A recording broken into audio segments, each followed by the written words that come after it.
Hello मेरे सभी साथियों, कैरियर मेकर के इस YouTube चैनल पर आप सभी का मैं स्वागत, वंदन और अभिनंदन करता हूं।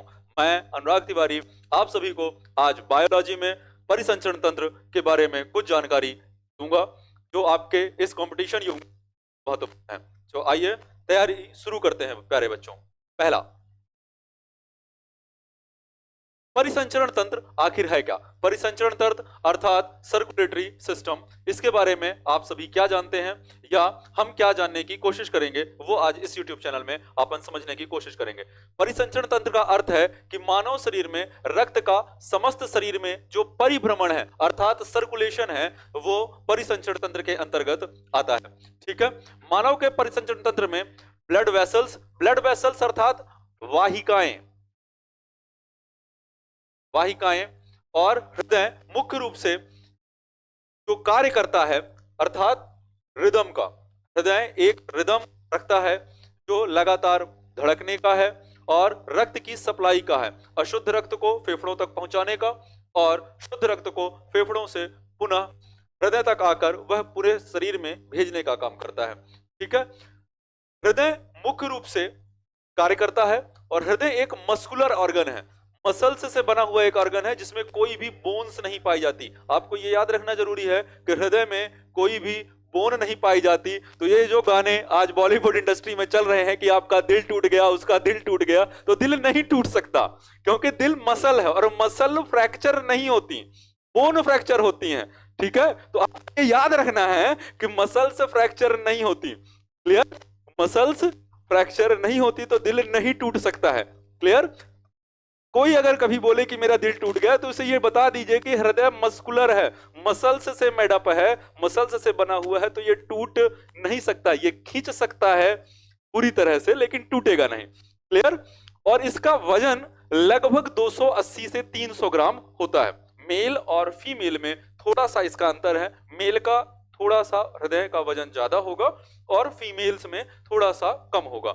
आपको ये भी याद रखना है प्यारे बच्चों कि हृदय की जो स्थिति है वो एक बंद मुट्ठी के आकार की है और हमारा ये जो हड्डियां यहाँ पे आके समाप्त होती हैं, सिक्स रिब्स जो है, इसके पास ये एक बंद मुट्ठी के आकार की संरचना है जो आंशिक रूप से पार्शियली लेफ्ट की ओर स्थापित होता है। ठीक है, तो एक बंद मुट्ठी के आकार की ये संरचना है और हृदय जो है एक पंप की तरह काम करता है। इसका मेन काम है पंप। बच्चों आपको हमेशा ये याद रखना है कि हृदय एक पंप की तरह कार्य करता है, अर्थात शरीर से आने वाले समस्त इम्प्योर ब्लड को यह फेफड़ों में प्रवाहित करता है और फेफड़ों से आने वाले प्योर ब्लड को यह पूरे शरीर में पुनः प्रवाहित कर देता है, अर्थात एक पंप की तरह कार्य करता है। क्लियर? तो हृदय एक पंप की तरह कार्य करता है और हृदय से रक्त धमनियों अर्थात आर्टरीज द्वारा शरीर के विभिन्न भागों को जाता है, जैसा मैंने अभी आपको बताया।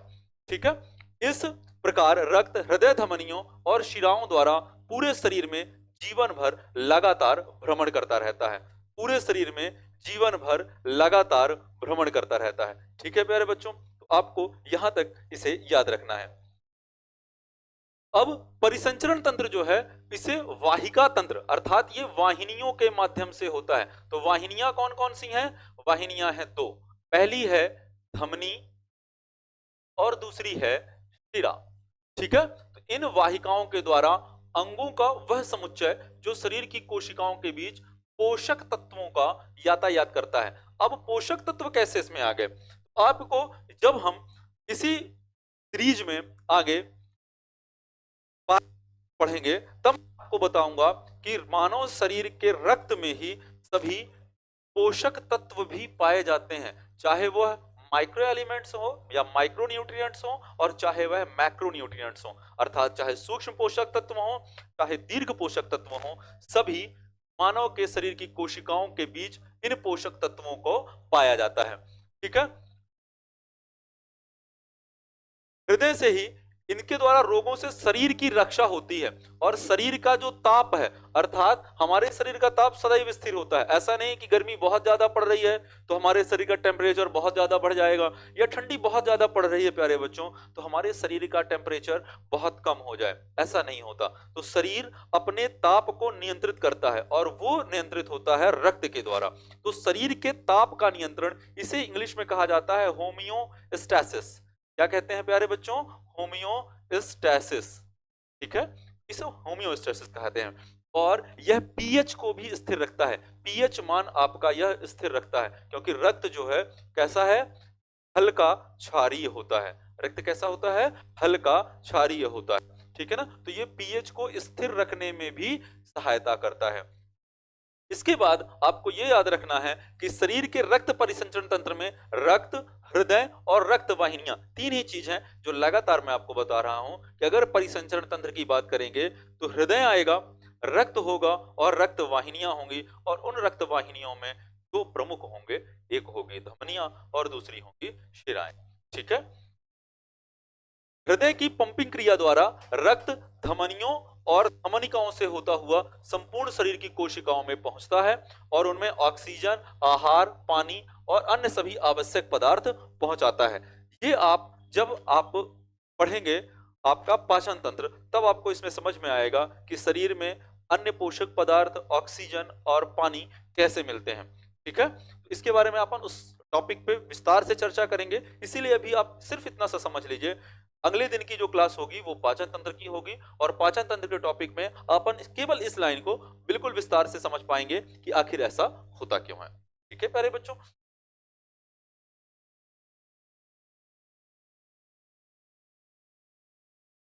यह तंत्र जो है अर्थात परिसंचरण तंत्र वाहिका तंत्र का वह सेट है जो शरीर की कोशिकाओं के मध्य पोषक तत्वों का यातायात करता है। आपको यह याद रखना है कि परिसंचरण तंत्र कोशिकाओं के मध्य पोषक तत्वों का यातायात करता है, अर्थात एक कोशिका से दूसरी कोशिका तक पोषक तत्वों को कौन ले जा रहा है? रक्त ले जाता है प्यारे बच्चों। ठीक है, ये याद रखना है। मानव और अन्य कशेरुक प्राणियों के परिसंचरण तंत्र बंद प्रकार के होते हैं। इसे क्लोज्ड सर्कुलेटरी सिस्टम कहते हैं। क्या कहते हैं? Closed circulatory system, closed CCS. ठीक है ना, क्लोज सर्कुलेटरी सिस्टम का मतलब यह है कि हमारा शरीर ऐसे ही रक्त में, शरीर में नहीं बह रहा है।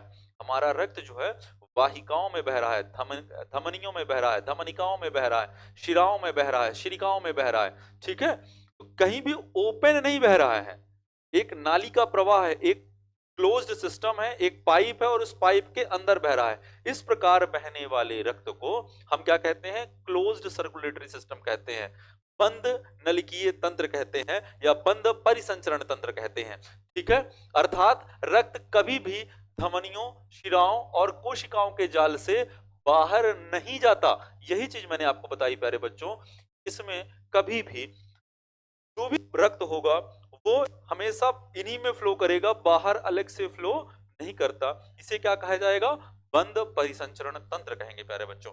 ठीक है, जबकि अकशेरुकी, अकशेरुकी मतलब इनवर्टिब्रेट्स, इनवर्टिब्रेट्स में जिनमें कशेरुक दंड नहीं पाया जाएगा। कशेरुक दंड मतलब आपकी स्पाइनल कॉर्ड या रीढ़ की हड्डी। तो आपके कशेरुक दंड जिनमें पाई जाएगी वे कशेरुकी या वर्टिब्रेट्स कहलाएंगे, और जिनमें नहीं पाई जाएगी प्यारे बच्चों वो क्या कहलाएंगे? अकशेरुकी कहलाएंगे या इनवर्टिब्रेट्स कहलाएंगे। ठीक है, तो अकशेरुकियों को जो परिसंचरण तंत्र है वो खुला परिसंचरण तंत्र होता है। जैसे यदि आप कॉकरोच को देखें तो कॉकरोच में पाया जाने वाला जो सिस्टम है वो कैसा है? खुले प्रकार का परिसंचरण तंत्र पाया जाता है। या छोटे जीवों में कैसा परिसंचरण तंत्र पाया जाता है? खुले प्रकार का परिसंचरण तंत्र पाया जाता है। ठीक है, लेकिन एक चीज आपको और यहां पे याद रखनी है प्यारे बच्चों कि जंतुओं में, वर्टिब्रेट्स में क्लोज्ड सर्कुलेटरी सिस्टम पाया जाता है और अकशेरुकियों में खुले प्रकार का परिसंचरण तंत्र पाया जाता है। लेकिन लसिका तंत्र अर्थात लिम्फ जो है वो दोनों प्रकार के जंतुओं में पाया जाएगा, अर्थात लिम्फ नोड्स या लसिका अंग दोनों प्रकार के जीवों में, वर्टिब्रेट्स में भी और इनवर्टिब्रेट्स में भी उपस्थित जरूर होंगी। आपको ये सदैव याद रखना है मेरे प्यारे बच्चों। ठीक है, तो इसमें लसिका तंत्र एक खुला तंत्र होता है जो दोनों में पाया जाएगा। ठीक है प्यारे बच्चों, इसके बाद अब आपको याद रखना है कि हृदय का निर्माण कैसे होता है। अब अपन पढ़ेंगे कि हृदय का निर्माण कैसे होता है। तो हृदय पेशी ऊतक से निर्मित एक 4 कोष्ठों वाला खोखला अंग है। कैसा है? हृदय पेशी ऊतक से निर्मित अर्थात मस्कुलर टिश्यू से निर्मित एक 4 कोष्ठों वाला, 4 वेश्मों वाला, जिसमें से दो आपके आलिंद होंगे, दो आपके आलिंद होंगे जिसे हम एट्रियम कहते हैं, एट्रियम। और दो निलय होंगे जिसे हम वेंट्रिकुलर कहते हैं या वेंट्रिकल कहते हैं। ठीक है, तो दो आलिंद होंगे और दो निलय होंगे। एक खोखला अंग है और ये वक्ष गुहा के भीतर अर्थात थोरैसिक केज के अंदर ये हम दो गुहाएं मानव शरीर में पाई जाती हैं। आपको ये याद रखना है कि मानव शरीर में दो प्रकार की गुहाएं पाई जाती हैं।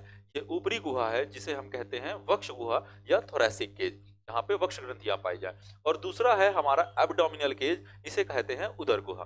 ठीक है, तो ये वक्ष गुहा के पास पाया जाता है, मैंने आपको वीडियो के शुरुआत में बताया है। ठीक है, तो ये वक्ष गुहा के भीतर, इसे आप सुधार के यहां लिख सकते हैं, वक्ष गुहा के भीतर दूसरी परशुका और नीचे की छठवीं परशुका अर्थात सेकेंड रिब्स और सिक्स रिब के बीच में यहां पे ये उपस्थित होता है। बिल्कुल इसकी एग्जैक्ट लोकेशन यहां पे है। ठीक है, और इसके दोनों ओर दाहिने और बाएं फुफ्फुस होते हैं। फुफ्फुस अर्थात लंग्स अर्थात फेफड़े, और लंग्स ना पढ़ें तो इसे हम कहते हैं पल्मोन्स। क्या कहेंगे प्यारे बच्चों?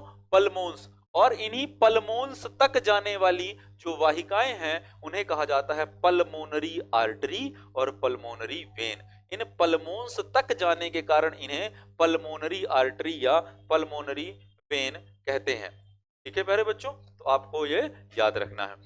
फिर इसका जो आकार है वो ट्रायंगल के समान है। अभी आगे आपको एक चित्र मिलेगा जिसमें मैं आपको बताऊंगा कि इसका आकार जो है जैसा पान का पत्ता बना दिया जाता है प्यारे बच्चों, वैसा दिल बिल्कुल नहीं होता। इसका आकार कैसा होता है? एक ट्रायंगल के शेप में होता है, और उस ट्रायंगल जैसे में ही जिसका आधार भाग जो है वो कैसा होता है? चौड़ा आधार ऊपर होता है और विस्तृत और निम्न धारा जो है या आधार आधार नीचे की ओर स्थित होता है। ठीक है, तो एक ऐसा ये ट्रायंगुलर शेप है जिसका ऊपरी आधार चौड़ा होगा और नीचे की ओर वो पतला होता है। ठीक है प्यारे बच्चों, इस पर एक दोहरा कला निर्मित आवरण होता है जो पेरिकार्डियम कहलाता है। हमेशा याद रखिएगा कि हृदय जैसा ये बना दिया जाए और इस हृदय के ऊपर कैसा पाया जाएगा? एक आवरण पाया जाता है, और उस आवरण के बीच में यहां पर ऐसे एक फ्लूइड भरा होता है, एक फ्लूइड। ये हो गया प्यारे बच्चों हृदय। ये क्या हो गया? हृदय। ठीक है, ये कहलाई पेरिकार्डियम। क्या कहलाएगी? पेरिकार्डियम। और ये जो द्रव भरा हुआ है इसे कहा जाएगा पेरिकार्डियल फ्लूइड। क्या कहेंगे? पेरिकार्डियल फ्लूइड अर्थात पेरिकार्डियल द्रव। ठीक है प्यारे बच्चों, तो इसे कहेंगे पेरिकार्डियल द्रव। इसी द्रव के कारण जब हम चलते हैं, दौड़ते हैं, कूदते हैं, भागते हैं, तो हमारे हृदय में चारों तरफ से हड्डियों से घिरा होने के बावजूद भी उसमें घर्षण नहीं होता, क्योंकि ऊपर इसके एक आवरण पाया जाता है और उसके बीच उसमें एक शॉक एब्जॉर्बर या एक द्रव भरा होता है जो उसमें धक्का लगने से या कूदने भागने की स्थिति में भी उसे भिड़ाता नहीं है। हमारा हृदय उसी प्रकार सदैव चलता रहता है। आपको यह भी याद रखना है प्यारे बच्चों कि हृदय के ऊपर एक पेरिकार्डियम होती है और पेरिकार्डियम और हृदय के बीच पेरिकार्डियल फ्लूइड भरा होता है जो शॉक एब्जॉर्बर का काम करता है, झटका निरोधक का काम करता है। ठीक है मेरे प्यारे बच्चों, अब इसको अपन आगे बढ़ते हैं। ये है आपका हृदय जिसके बारे में आज अपन को अच्छे से पढ़ना है। अब आप इसे विस्तार से देखिए। ये इसका आधार भाग है जो कैसा है? चौड़ा, और ये ऐसा एक त्रिकोण के आकार का आपको दिख रहा है ना, एक ट्रायंगुलर शेप है। ठीक है, बिल्कुल पान के पत्ता जैसा नहीं है। ठीक है, जैसा दिखाया जाता है ये वैसा बिल्कुल नहीं है। अब इसका जो ये अगला भाग दिख रहा है, जो इसका ये अगला भाग दिख रहा है, इसे अपन क्या कहेंगे प्यारे बच्चों?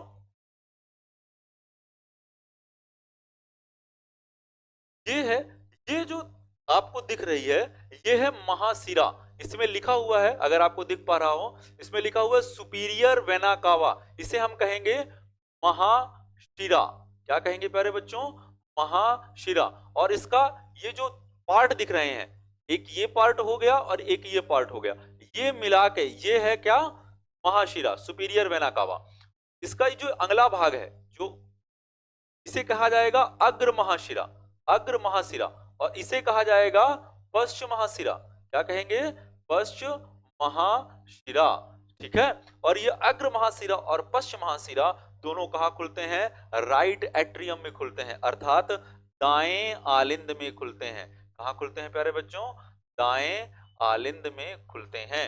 और इस दाएं आलिंद से जो रक्त है ये कहाँ आता है? ये दो वॉल्व हैं, तो दाएं आलिंद और दाएं नीले के मध्य में पाया जाता है ये दो कपाट, जिन्हें कहा जाता है ट्राइकस्पिड वॉल्व। क्या कहते हैं प्यारे बच्चों? Tricuspid valve. इसी को हिंदी में कहा जाएगा त्रिवलनी कपाट। क्या कहेंगे प्यारे बच्चों? त्रिवलनी कपाट। ठीक है, 3 वलन के साथ। और यहां से रक्त जो है वो सीधे कहां जाएगा? इस दाएं निलय में आ जाएगा। किस में आ जाएगा प्यारे बच्चों?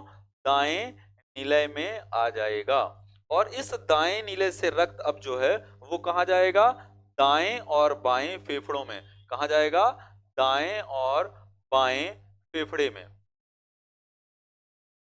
और दाएं और बाएं फेफड़े में आपको ये याद रखना है प्यारे बच्चों, फेफड़ों में क्रिया जो होती है उसे कहा जाता है प्योरिफिकेशन। क्या कहते हैं? प्योरिफिकेशन, अर्थात इसे कहा जाता है शुद्धिकरण। शुद्धिकरण।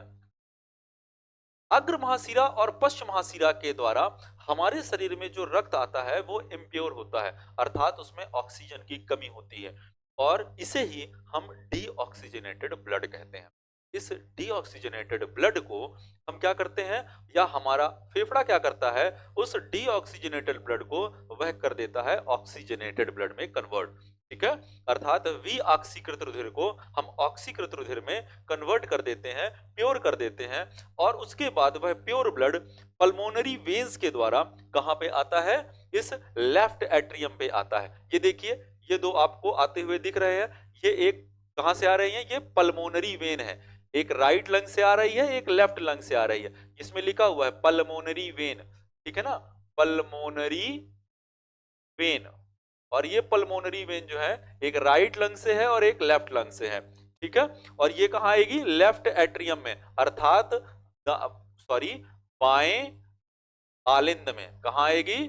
बाएं आलिंद में। और बाएं आलिंद से ये रक्त जो है ये कहां पहुंचेगा? बाएं नीले में आएगा। कहां आएगा प्यारे बच्चों? बाएं नीले में आएगा। और इस बाएं नीले में आने के लिए अब आप फिर यहाँ पे देखिए, ये दो वॉल्व यहाँ पे ये बने हुए हैं, जिन्हें कहा जाता है बाइकस्पिड वॉल्व। क्या कहेंगे? Bicuspid valve. और इन्हीं को कहा जाता है प्यारे बच्चों मिट्रल वॉल्व। क्या कहते हैं? Mitral valve. ठीक है, तो ये मिट्रल वॉल्व का काम करेगा। तो लेफ्ट एट्रियम से कहां आया? लेफ्ट वेंट्रिकल पे आया, अर्थात बाएं आलिंद से कहां पे आया? बाएं नीले से आया। और इस बाएं नीले से रक्त क्या होगा? ऊपर की तरफ, अर्थात आप देखिए ये इधर से निकलते हुए इस महाधमनी के द्वारा हृदय से बाहर निकल जाएगा। किसके द्वारा? इस ग्रेटर एओर्टा या महाधमनी के द्वारा ये हृदय से, ये देखिए यहां से जाने का ये एरो बना हुआ है, यहां से ये निकल जाएगा। अब आप यहां पे देखिए प्यारे बच्चों, यहां पे आपको ये दो ऐसे वॉल्व दिखते हैं। एक इसके ऊपर है, 3D इमेज पे अगर आप कभी पाएंगे तो उसमें आप देखेंगे एक ऐसा होता है, ये कहा जाता है ये अर्ध चांद के समान है, इसीलिए इन्हें कहा जाता है अर्ध चंद्राकार कपाट। क्या कहेंगे प्यारे बच्चों? अर्ध चंद्राकार कपाट। ठीक है, तो इन्हें कहा जाएगा अर्ध चंद्राकार कपाट। अर्ध चंद्राकार कपाट, या इन्हीं को कहा जाता है सेमी लूनर वॉल्व। तो इसे सेमी लूनर वॉल्व कहे जाएंगे। ठीक है, तो ये आपके सेमी लूनर वॉल्व हो गए। ये याद रहेगा प्यारे बच्चों, तो आपको इतना याद रखना है। ठीक है, अर्धचंद्राकार कपाट तक अपनी कहानी कंप्लीट होती है। अब आते हैं इसी के विस्तार में। जो दिल है, मैंने शुरुआत में बताया कि एक औसत वयस्क की मुट्ठी के बराबर होता है, और इंसान का जो दिल है वो 1 मिनट में 72 बार धड़कता है। अब आप याद रखिए, थोड़ा सा मैं पीछे लूंगा इसी को,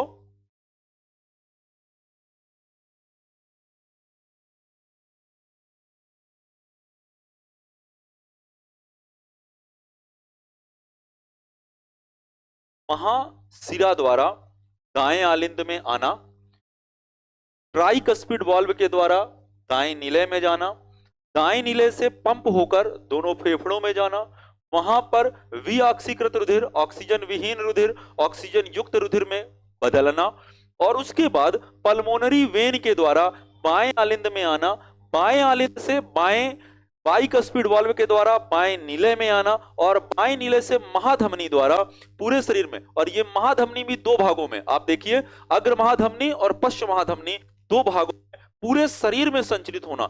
ये पूरी प्रोसेस मात्र 0.8 सेकंड में हृदय कंप्लीट कर लेता है। इसे बोलने में लगभग 1 मिनट से ज्यादा समय लग रहा है, और ये प्रोसेस होने में 0.8 सेकंड का समय लगता है, और इसे कहा जाता है कार्डियक साइकिल। क्या कहते हैं प्यारे बच्चों?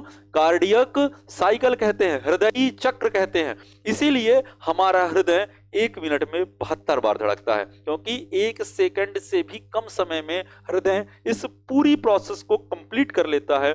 और एक बार प्रारंभ होने के बाद गर्भावस्था में ये दोबारा तभी रुकता है जब हम रुक जाते हैं। तो हमेशा इस चीज को याद रखेंगे प्यारे बच्चों। यह 1 मिनट में 72 बार धड़कता है। आप यहां पे लिख सकते हैं कि हृदयी चक्र की अवधि 0.8 सेकंड होती है, ठीक है। और ये हर दिन लगभग 1,15,000 बार धड़कता है। आप इसे कैलकुलेट कर लेंगे तो इतना आ जाएगा, ठीक है ना। और ये पूरे कुछ फैक्ट हैं जो आप देख लीजिएगा अपने हिसाब से, आपको बहुत जरूरी नहीं है, पर आपके पीडीएफ में आपको मिल जाएंगे, कभी आपके किसी पेपर में आपको काम करने के लिए मिले। हाँ, एक चीज आपको और याद रखनी है कि इस पे लिखा हुआ है कि एक इलेक्ट्रिकल सिस्टम दिल के रिदम को कंट्रोल करता है। एक इलेक्ट्रॉनिक सिस्टम है जो इसके रिदम को कंट्रोल करता है। वो इलेक्ट्रॉनिक सिस्टम मैं आपको समझा देता हूं, जिसे हम सामान्यतः पेसमेकर कहते हैं, ठीक है। क्या बोलते हैं प्यारे बच्चों? पेसमेकर। हृदय में दाएं आलिंद का सिकुड़ना, दाएं नीले का सिकुड़ना, बाएं आलिंद का सिकुड़ना ताकि वो रक्त नीचे जाए, और बाएं नीले का सिकुड़ना ताकि महाधमनी द्वारा शरीर में चला जाए। इसमें एक नोड होती है, ये यहां पे स्थित होती है, दोनों आलिंदों के बीच में, दाएं आलिंद और बाएं आलिंद के बीच में होती है, जिसे कहा जाता है SA नोड।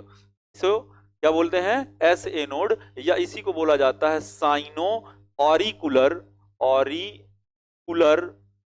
नोड, ठीक है। इसे क्या बोलते हैं? साइनो ऑरिकुलर नोड या SA नोड। SA नोड ही वो घुंडी है जो हृदय को लगातार धड़कने के लिए या लगातार रक्त की प्रतिपूर्ति के लिए लगातार जागृत रखती है, ठीक है। तो ऐसे नोड वो काम करता है। और आपको ये भी याद रखना है यहाँ पे कि कभी कभी ये आपको सुनने में आता है कि उनका हृदय जो है काम करना बंद कर रहा है, धीमा हो रहा है, ठीक है। तो ये पेस मेकर लगाया जाता है। तो जो नवीन पेस मेकर आता है वो आपकी इस कॉलर बोन के नीचे एक लिथियम आयन बैटरी होती है जो लगाते हैं। तो लिथियम आयन बैटरी यहां पे लगाई जाती है, और जो नवीन पेसमेकर अर्थात जो इलेक्ट्रॉनिक या मेडिकल पेसमेकर आता है वो यहां पे नहीं लगता है दोनों आलिंद के बीच में। वो कहां पे लगता है? वो यहां पे लगता है। मतलब दोनों आलिंद भी जहां मिल रहे हो और दोनों नीले जहां से चालू हो रहे हो, उन चारों के बीच में लगता है। क्योंकि जो प्राकृतिक चीज है प्यारे बच्चों, वो बहुत महत्वपूर्ण होती है। जो नवीन लगेगा वो एग्जैक्ट उसी जगह पे नहीं लगता। और एक बार में 10 से 12 साल ये पेसमेकर की बैटरी चलती है, जो हमारे कॉलर बोन के जस्ट नीचे उसकी लिथियम आयन बैटरी को स्टोर किया जाता है, और पेसमेकर को दोनों आलिंद और दोनों नीले के संधि स्थल पर लगा दिया जाता है। तो आर्टिफिशियल पेसमेकर सदैव यहां पर लगेगा, और जो प्राकृतिक पेसमेकर होता है वो ऐसे दोनों आलिंदों के मध्य होता है, ठीक है।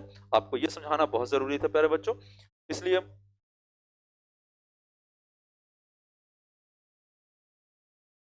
हाँ। अब आपको याद रखना है कि हृदय कब से काम करना चालू कर देता है। तो बच्चा जब मां के गर्भ में 4 हफ्ते का होता है, 4 हफ्ते का मतलब लगभग 1.5 महीने बाद, तो 1.5 महीने बाद से हृदय काम करना प्रारंभ कर देता है, और ये तब तक काम करता है जब तक उसकी मृत्यु नहीं हो जाती। हमारा हृदय इतनी तेजी से ब्लड की पंपिंग करता है कि यदि इसको शरीर से बाहर निकालकर पंप किया जाए तो ब्लड 30 मीटर ऊंचा उड़ेगा। हालांकि ये फैक्ट कभी नापा नहीं गया, फिर भी आपन इसकी जो स्पीड है उस आधार पर ऐसा कैलकुलेट करते हैं साइंटिस्ट कि अगर ब्लड हृदय को बाहर निकाल के उसको पंप कराया जाए तो लगभग 30 मीटर तक वो पंप करने में सक्षम होगा। ठीक है, पहली ओपन हार्ट सर्जरी जो है 1893 में कहां हुई थी? यूएसए में हुई थी। कहां हुई थी? यूएसए में हुई थी। और इसे किया किसने था? डैनियल हेल विलियम्स द्वारा की गई थी। ठीक है ना, अमेरिका के जो हार्ट स्पेशलिस्ट थे डैनियल हेल विलियम्स, उनके द्वारा पहली ओपन हार्ट सर्जरी की गई थी।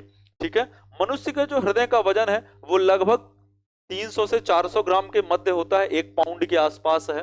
ठीक है, और पुरुषों की तुलना में महिलाओं में, पुरुष और महिलाओं की तुलना यदि अपन करते हैं तो पुरुषों का हृदय महिलाओं की तुलना में भारी होता है, ये भी आपको याद रखना है। अब आते हैं इसके कुछ प्रमुख कार्य पर। ठीक है, तो सबसे पहला क्या है कि खाद्य पदार्थों का ये परिवहन करता है। किसका परिवहन करता है? खाद्य पदार्थों का परिवहन करता है। ठीक है, तो आहार नाल में जितना भी भोजन पचता है, एलिमेंट्री कैनाल में जो भी भोजन पचेगा, इस पचे हुए खाद्य पदार्थ को शरीर की विभिन्न कोशिकाओं में पहुंचाने का काम कौन करता है? परिसंचरण तंत्र अर्थात रक्त करता है। ये आपको याद रखना है। दूसरा, ऑक्सीजन का परिवहन। अब ऑक्सीजन का परिवहन मैंने आपको पहले ही बताया कि शरीर से जो भी इम्प्योर ब्लड है वो हृदय केवल इसीलिए जाता है क्योंकि उसमें ऑक्सीजन की कमी हो जाती है। तो जब भी ऑक्सीजन की कमी हो जाएगी तो वो कहां जाएगा? हृदय जाएगा, और हृदय से वो वापस पंप होकर ऑक्सीकृत होकर हमारे कहां पहुंच जाएगा? बॉडी पार्ट्स तक पहुंच जाएगा। तो ऑक्सीजन का परिवहन कौन करेगा? रक्त करेगा। ठीक है, उसके बाद कार्बन डाइऑक्साइड का परिवहन।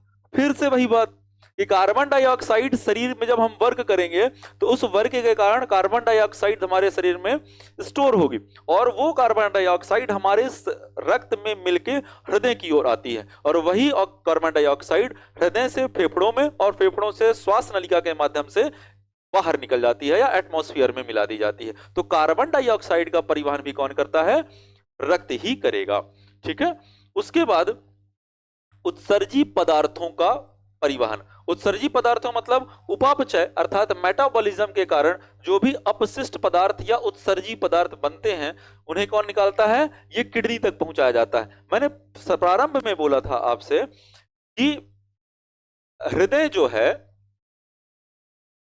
वो क्या करता है? शुद्धिकरण करता है। क्या करता है? शुद्धिकरण अर्थात इम्प्योर ब्लड को प्योर करता है, डीऑक्सीजनेटेड ब्लड को ऑक्सीजनेटेड ब्लड में कन्वर्ट करता है। लेकिन जो अशुद्धियां हैं, जो शुद्ध नहीं होंगी, ऑक्सीजन नहीं है, ऑक्सीजन और कार्बन डाइऑक्साइड वाली नहीं, जिसे छाना जा सके, तो उस छानने की प्रोसेस वाली प्रक्रिया रक्त कहां संपादित करवाता है? किडनी के माध्यम से। और किडनी में जो प्रोसेस होती है उसे कहा जाता है फिल्टरेशन अर्थात छानना या छानने की प्रक्रिया।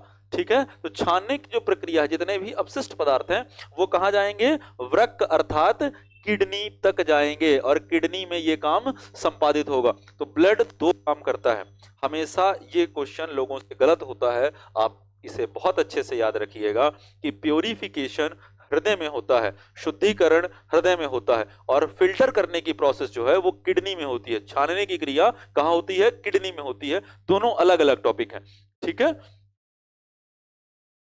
उसके बाद हार्मोन्स का परिवहन। अब हार्मोन्स अपना क्लोज्ड है ना, क्लोज सर्कुलेटरी सिस्टम है, तो क्लोज सर्कुलेटरी सिस्टम क्या करेगा? ये जितने भी हार्मोन्स हैं उन्हें शरीर के विभिन्न, जैसे हम पढ़ते हैं कि हार्मोन्स को नियंत्रित कौन करती है? पीयूष ग्रंथि। और पीयूष ग्रंथि कहां है? मस्तिष्क के सेला टर्सिका नामक गड्ढे पे है। अब वो सेला टर्सिका वहां से अपने से तो आके बताएगा नहीं कि भाई तुम ट्रिप्सिन स्त्रावित करो या तुम काइमोट्रिप्सिन स्त्रावित करो, तो वो किसके माध्यम से भेजेगा? ब्लड के माध्यम से। उसने अपने हार्मोन्स रिलीज किया, वो ब्लड के माध्यम से जो उसके निर्णायक अंग हैं, जिन अंगों को वो काम करने हैं वहां तक पहुंच गए, वहां तक मैसेंजर पहुंच गया और मैसेंजर ने काम किया कि भाई तुम्हें ये करना है। ठीक है, तो हार्मोन्स का परिवहन कौन करवाता है? ब्लड करवाता है। उसके बाद शरीर के ताप का नियमन, ये बिल्कुल शुरुआत की क्लास में मैंने बताया कि बहुत ज्यादा ठंड हो तो हम उतने ठंडे नहीं हो जाते, बहुत ज्यादा गर्मी हो तो हम उतने ज्यादा गर्म नहीं हो जाते। तो उसका कारण क्या है कि होमियोस्टेसिस की जो प्रक्रिया है, ताप नियमन की जो प्रक्रिया है, थर्मो रेगुलेशन की जो प्रक्रिया है, वो कौन करता है? हमेशा ब्लड करता है। तो परिसंचरण तंत्र में रक्त जो है वो सदैव क्या करता है? थर्मो रेगुलेशन की प्रोसेस को नियंत्रित रखता है। ठीक है ना, यही समस्थैतिकता भी है। ठीक, उसके बाद आप हैं शरीर की रोगों से रक्षा करना।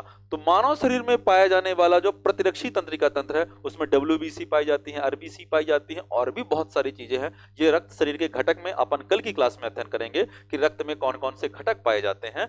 इन घटकों के जब भी आप कभी बीमार होते हैं, आप डॉक्टर के पास जाते हैं, डॉक्टर हमेशा कहता है कि आप पहले WBC का टेस्ट कराइए या CBC का टेस्ट कराइए, कंप्लीट ब्लड काउंट। CBC का मतलब क्या है? कंप्लीट ब्लड काउंट, अर्थात रक्त के संपूर्ण घटकों का वह अध्ययन करता है और यह निष्कर्ष निकालता है कि किस भाग में समस्या है, किस भाग में परेशानी है, आपके किस चीज का निदान किया जाना चाहिए। आपकी WBC बढ़ी हुई है, आपकी मोनोसाइट्स बढ़ी हुई हैं, आपकी लिम्फोसाइट्स बढ़ी हुई हैं, या कभी कभी इस समय कॉमन बीमारी में प्लेटलेट्स का घटना और बढ़ना बहुत काम कर रहा है, तो प्लेटलेट्स को भी वो नियंत्रित करता है। ठीक है, तो CBC की जांच। तो कल अपन कंप्लीट ब्लड काउंट के बारे में पढ़ेंगे कि ब्लड में किसका किसका काउंट पाया जाता है। डेली अपनी ये क्लास प्यारे बच्चों शाम 7 बजे आपको मिलेगी। यदि आपको हमारा चैनल मेरा पढ़ाना अच्छा लगता है तो आप इसे अधिक से अधिक लाइक, सब्सक्राइब और शेयर जरूर करें। धन्यवाद प्यारे बच्चों, पुनः कल मिलते हैं।